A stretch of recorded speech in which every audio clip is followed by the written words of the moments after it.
721구역 장성진입니다. 고린도전서 2장입니다.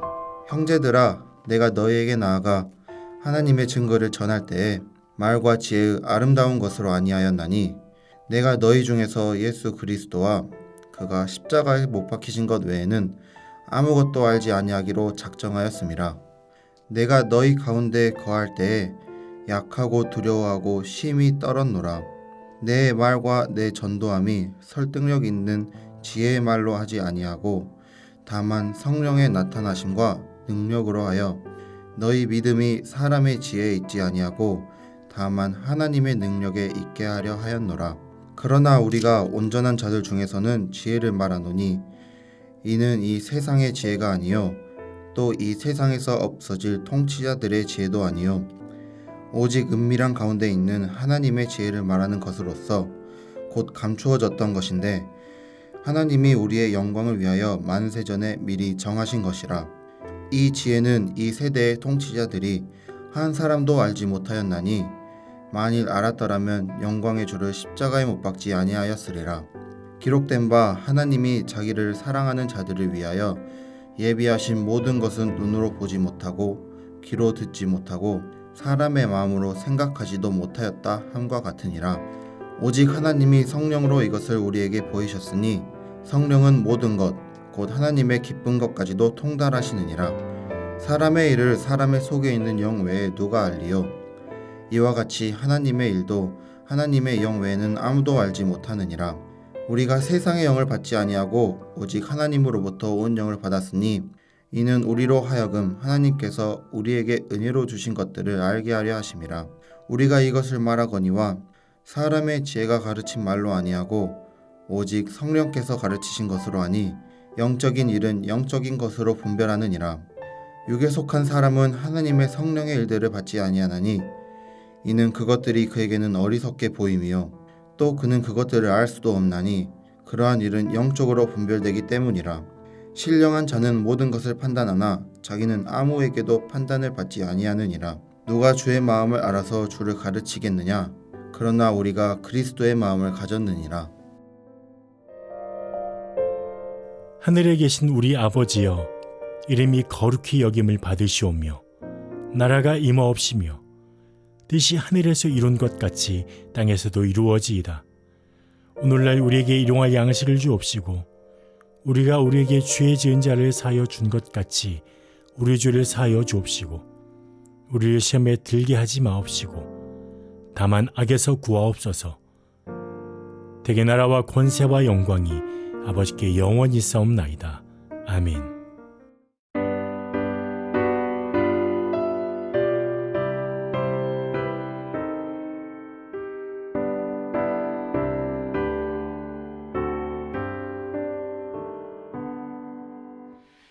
구주를 생각만 해도 이렇게 족하듯 주 얼굴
오늘 함께 나눌 말씀은 역대하 25장 2절 말씀입니다.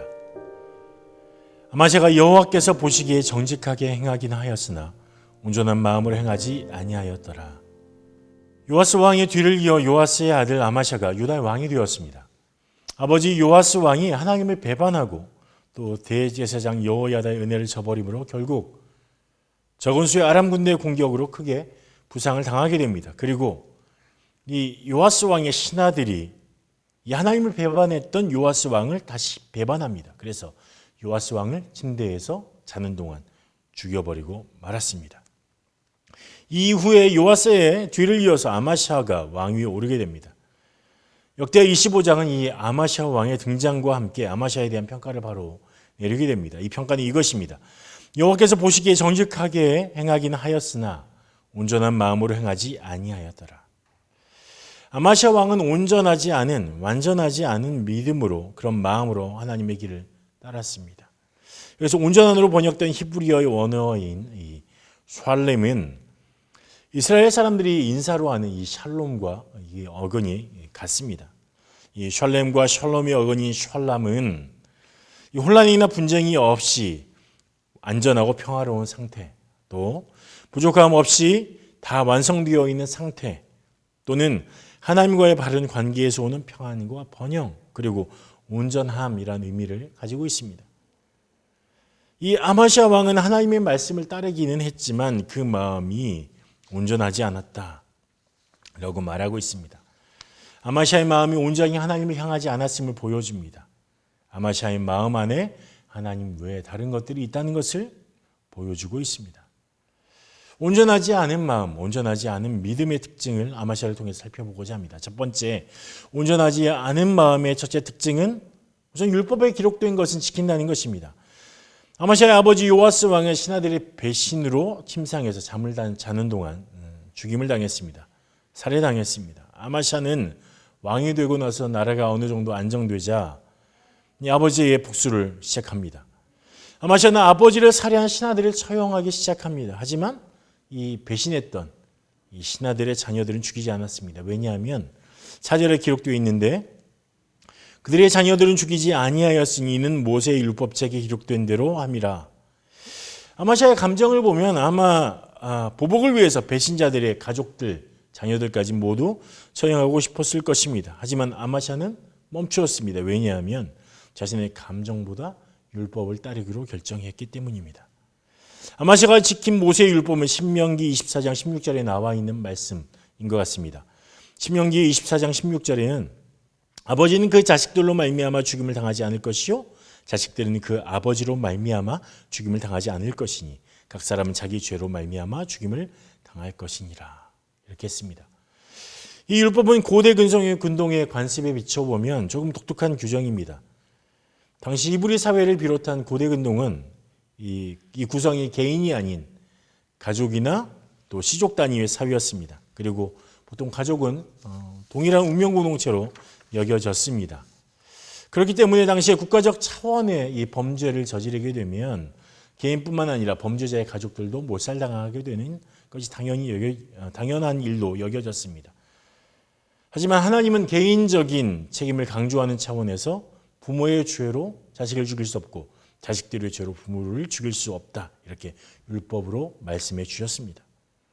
여하튼 아마샤는 개인의 감정을 접어두고 우선은 하나님의 말씀에 따랐습니다. 이 부분은 2절에서 아마샤가 여호와 보시기에 정직하게 행하긴 했다라는 표현에 대한 답이 될 것 같습니다.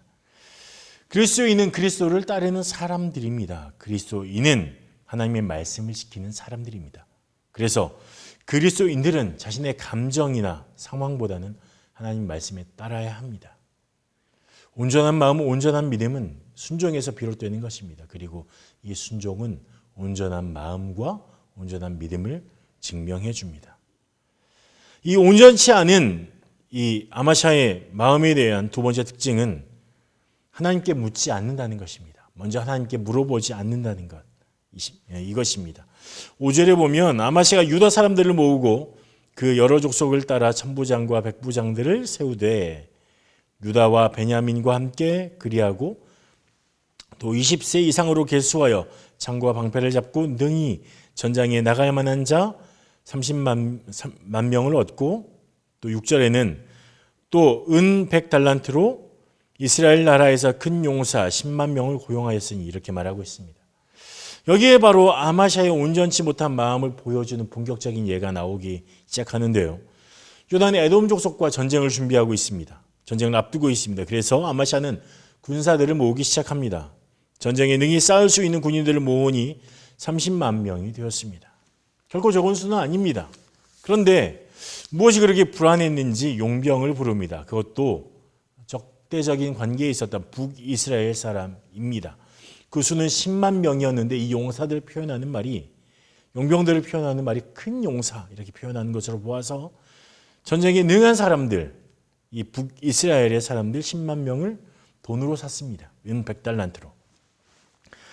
남유다의 군대에 30만 명, 그리고 북이스라엘의 용병 10만 명, 또 40만 명이 전쟁을 준비합니다. 그런데 이때 하나님의 사람, 어떤 하나님의 사람이 와서 아마샤에게 하나님의 말씀을 전합니다.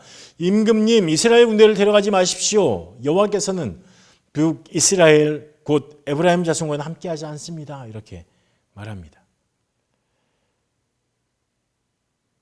하지만 하나님 보시기에 정직하게 행했던 이 사람이었다면 아마샤 왕은 먼저 하나님께 물어보는 게 당연했을 텐데, 그러지 않고 아마샤 왕은 하나님보다 자기가 먼저 모은 군대들 그리고 이스라엘의 용병들을 의지했습니다.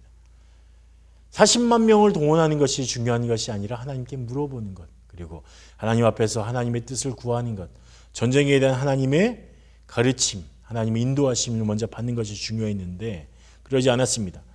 정말 중요한 국가의 생존 문제를 가지고 하나님의 뜻을 찾지 않았다는 것입니다. 정말 요즘 말로 하면 안궁이겠죠. 안 물어봤습니다. 안 궁금합니다. 자기의 뜻과 신하들의 뜻이, 자기의 계획이, 신하들이 전하는 전략이 중요했습니다. 하나님께 마음이 있는 듯 하긴 했지만 애매했습니다. 온전히 하나님을 의지하지 않았습니다. 온전히 하나님의 뜻을 쫓지 않았습니다. 우리가 뭘 하나 사려고 해도 이리저리 알아봅니다. 그거 어때? 써보니까 괜찮아? 이거 괜찮을까? 나한테 잘 어울려? 이런 것들을 평들을 주변에게 물어봅니다. 하다못해 인터넷을 찾아서 구입자들의 리뷰를 보거나 뭐 초록창 이런 데 검색을 해보기도 합니다. 근데 인생에 있어서 정말 중요한 일, 정말 중요한 결정에 누군가에게 반드시 물어봅니다. 그런데 아마샤는 하나님께 물어보지 않았습니다. 누구에게 물어봤을까요? 주변의 전략가 신하들에게 물어봤겠지요. 하나님의 뜻이 중요한 결정적인 결정의 요인이 아니었습니다. 온전하지 않은 마음, 온전하지 않은 믿음, 두 번째 특징이 이렇게 여기서 나타나는 것입니다. 하나님께 안 물어봅니다. 자기 마음대로 자기의 주변의 환경을 살피며 결정하는 것이죠. 온전하지 않은 마음의 세 번째 특징은 결국 하나님을 버리는 결과를 가져온다는 것입니다. 에돔 족속과 전쟁에서 아마샤 왕이 이끄는 유대 군대는 크게 승리합니다. 10만 명의 이스라엘 용병을 데리고 가지 않았음에도 불구하고 큰 승리를 거두게 되죠. 이미 하나님께서는 하나님이 보내신 사람을 통해서 이렇게 말씀합니다. 여호와께서 능히 이보다 많은 것을 왕에게 주실 수 있나이다 하고 용병을 사는 데 써버린 100달란트보다 더 많은 것을 주실 거라고 말씀하셨습니다. 그 말씀대로 정말 큰 승리를 거두게 됩니다. 그런데 여기서 정말 묘한 일이 하나 일어나는데요.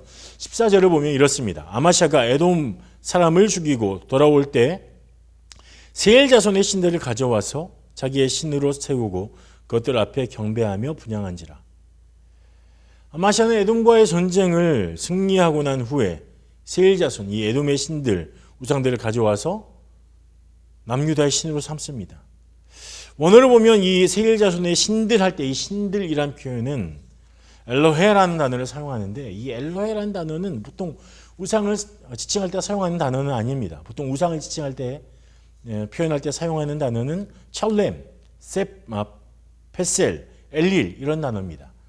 이 찰렘이란 말은 모습, 또 형상 이런 이 비춰진 것 그런 것들을 의미할 때 형상이 제대로 보여지지 않는 어떤 비춰진 것들을 의미할 때 사용한 단어이고 페셀은 조각한 것, 목상 아로새긴 것 이런 것들을 사용할 때 쓰는 단어입니다. 또 엘길은 아무 쓸모 없는 헛된 것 이런 것들을 표현하는 단어입니다. 그런데 여기서 신들이라고 사용된 이 우상을 가리키는 용어에는 엘로힘이란 말이 사용됩니다.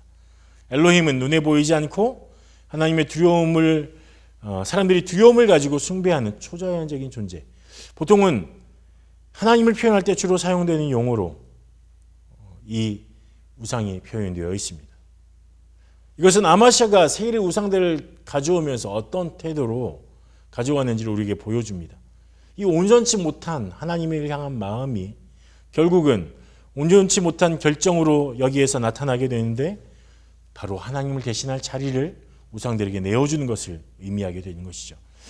고대 근동에서 전쟁을 하게 되면 전쟁의 승리군, 패배국의 신들, 우상들을 이 우상의 신들로 여겨지는 상징들을 가져오는 관례가 있었습니다. 왜냐하면 승전국은 자신이 섬기는 신의 도움으로 이겼다고 생각했고 다른 한편에서 패전국의 신들이 자신을 해하지 않을까 싶어서 이 신들을 가져와서 섬김으로 이 위험을 막는 거죠. 그래서 패전국의 신들로 잘 섬겨주어서 그래서 이 신들이 노하지 않도록 해준다. 이런 것들이 고대 근동에 있는 이 전쟁에 의해서 일어난 관습들이었습니다. 그런데 이건 하나님의 방법이 아닙니다. 4절에 보면 아마시아가 모세의 율법을 지키긴 했지만 그 마음과 생각이 하나님을 따르지 않았다는 것을 보여주는데 다윗은 어떻게 했을까요? 다윗은 역대상 14장 12절에 블레셋 사람이 그들의 우상을 그곳에 버렸으므로 다윗이 명령하여 불에 살으니라. 다윗은 단호하게 우상을 불살라 버렸습니다. 하지만 아마시아는 하나님 대신에 세일의 자손들의 신들을 가져와서 섬겼습니다. 우리가 온전하지 않은 마음으로 하나님을 따를 때 이런 일이 일어납니다. 겉보기에는 하나님의 말씀을 지키는 행위가 있습니다. 예배에 잘 참여할 수도 있죠. 교회 행사에 열심을 낼 수도 있습니다. 하지만 결정적인 순간에 하나님 앞에 나아가 하나님의 뜻을 구하기보다는 내 생각대로 먼저 행합니다. 그리고 또 다른 매력적인 것, 좋아 보이는 것 그런 것들이 나타나면 가차없이 하나님을 떠날 수도 있게 됩니다. 하나님은 우리에게 온전한 믿음을 요구하십니다. 다윗도 아들 솔로몬에게 이렇게 조언합니다. 역대상 28장 9절에 너는 내 아버지 하나님을 알고 온전한 마음과 기쁜 뜻으로 섬길지어다. 여호와께서는 모든 마음을 감찰하사 모든 의도를 아시나니 내가 만일 그를 찾으면 만날 것이요 내가 그를 버리면 그가 너를 영원히 버리시리라. 이렇게 말씀합니다. 우리는 온전한 마음으로 하나님을 따라가야 합니다. 만약 온전하지 못한 마음과 믿음을 가지고 있다면 이 아마시아처럼 행하게 될 수도 있음을 기억해야 할 것입니다. 함께 기도하겠습니다. 하나님, 혹시 우리가 온전하지 않은 마음으로 하나님을 바라보고 있습니까? 우리의 행위가 지금 보기에는 하나님을 따르는 것 같지만 우리 안에 있는 결정과 우리 안에 있는 가치가 혹시 온전하지 않습니까? 하나님, 우리를 돌이키게 하시고 아마시아의 길로 행하지 않고 하나님을 따르는 온전하게 하나님께 우리의 삶을 드리며 우리의 결정과 우리의 마음과 우리의 모든 것들을 드리는 그런 하나님의 사람으로 삼아 주시옵소서. 예수님 이름으로 기도합니다. 아멘.